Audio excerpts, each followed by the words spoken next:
And do a breakdown here today. It's going to be on when he ran 9.77 here. This was, I think, in 2018. As always, if you like the information in this video here, go ahead and like and subscribe down below. That really helps us out a lot. We're consistently putting out videos just like this with the breakdowns, as well as different exercise videos, just different ways to help you better understand how you can improve your sprinting form and make it so you could be an elite sprinter yourself. So without further ado, we'll go ahead and get the video started. So the big comparison that we're going to do here today is going to be between Ronnie Baker here in lane 5, as well as Christian Coleman here in lane 4. But before we get too much into that, I do want to say there's a good amount of questions I got during the week that talked about the position of the hips and whether you want to have the high hips or lower hips. You can see that Ronnie Baker's a little bit lower, Christian Coleman's also a little bit lower, but there's also some guys that have some high hips, and really what is the thought process behind that. I do like the higher hip position for me personally. It does seem like somebody that might have a little bit more of a wider shoulder, wider hip position, right? Because that stands out to me with Ronnie Baker. He's a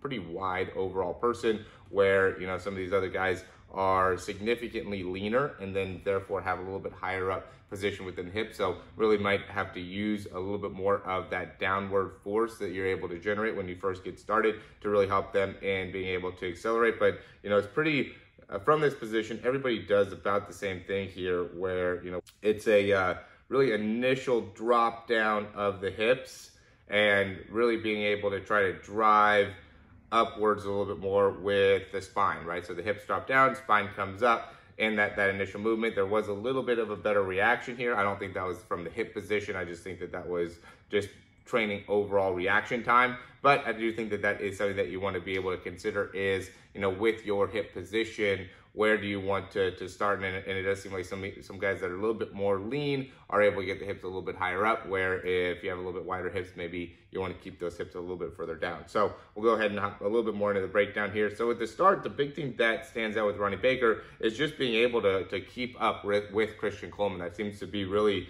if you're trying to beat him, the name of the game. And right now, Christian Coleman is the best guy in the world. I think he's really improved a lot from his top end speed perspective. This is again in 2018, so this is when he still had a really great start, but was struggling a little bit to put all the pieces together. Now I think he's probably the best 100-meter runner in the world. But big thing is, you can see he's staying pretty much step for step with Christian Coleman in each one of these steps here, which I think is great. He's taking a little bit, it seems like he's a little bit more in front at this point of the actual run, but then as things get going, he's able to, Christian Coleman's able to get a little bit more out in front of him there, and then from there, so he has a little bit better drive phase, I would say. Christian Coleman has a little bit better drive phase in comparison to Ronnie Baker's. Very smooth in getting out in those first 7 steps, and then into the 10, 12 step area. He's really starting to open up really smoothly within that part of the actual run. But both these guys are really elite from a sprinting perspective. You can see how far they're gaining a lead on everybody else. And again, this ends up being a 9.77. So this is a great run that they both ended up having here. So during that drive phase, Christian Coleman definitely was able to get some degree of a lead here from Ronnie Baker. And then once he gets into this position, now Ronnie Baker really starts to be able to utilize more of his skill set, which is a lot more on the top end speed side. And what stands out to me with him is that you can see he's one of those guys where, as he pulls back that left arm, looks like his left arm kind of pulls off to the side a little bit more. He's not as much going straight back with the left arm, but with the right arm, looks like he's able to get a lot of extension straight back there, and then also get a lot of leg drive, hip drive with that right foot. And I see that a lot where some guys end up kind of turning to the side a little bit and creating a little bit more of a rotational pull within their spine to one side. So you can see he's kind of turning to the right, doesn't open up as well within that left shoulder, might have some scapula tightness there, not able to get as far back.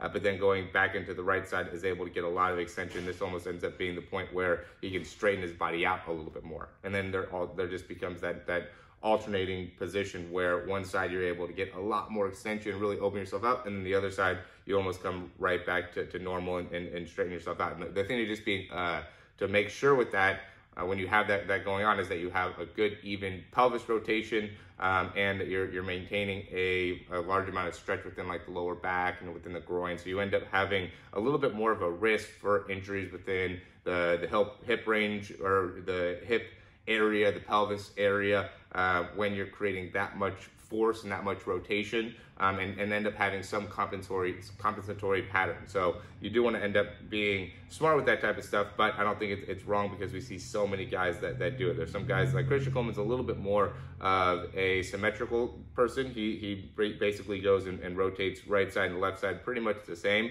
Where you can see Ronnie Baker definitely opens up more so to one side than he does the other side. But once he gets going, you can see how much more stable these guys are. So you can even look from steps back when he's starting to get much more range, how much more chest movement, really both of them end up having, but really Ronnie Baker has a lot more. And then when you get to the top end speed, you can see how little they're moving through their chest, how it's so much more about how much they're opening up their arms, or sorry, how much they're opening up their legs in order to generate force here. So you can see landing basically with their straight leg, foot right back underneath them, creating great extension out in front of them. I mean, look at how much extension Ronnie Baker's getting out in front of them there, which is really extraordinary. I mean, you can see that he doesn't get as much of the position or as much of the extension within the leg back behind him, right? So you can see how fast he is at just being able to drive that leg right back forward and through. He doesn't get like a lot of extension like a Noah Lyles really reaches back and gets a lot of extension back behind him.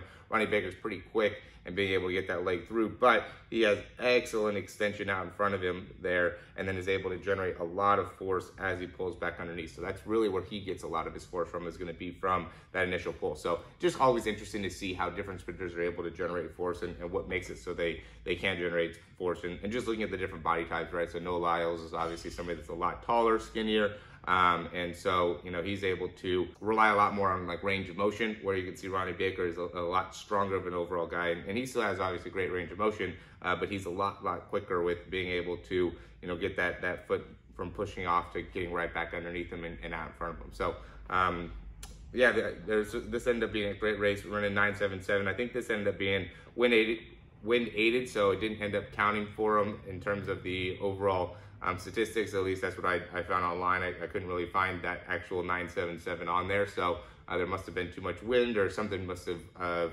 made it so the race didn't end up counting for him. But either way, Ronnie Baker is still one of the best guys in the United States, and somebody that I think we can learn a lot from his overall sprinting mechanics. All right. So yeah, guys, as always, thanks for watching these videos. Hope you're able to learn a lot about your overall sprinting mechanics. We have a lot of different things down below in the description to help you out with sprinting. If you want to learn a little bit more about how you can improve your form, anything like that. I know there's a lot going on right now from it's tough to get in the gym, maybe tough to get in the track, maybe tough to follow a program. I do want to say that our speed program is 100%. There's no weights involved, so you don't need to have access to a gym. You just need to have access to a track in order to do it.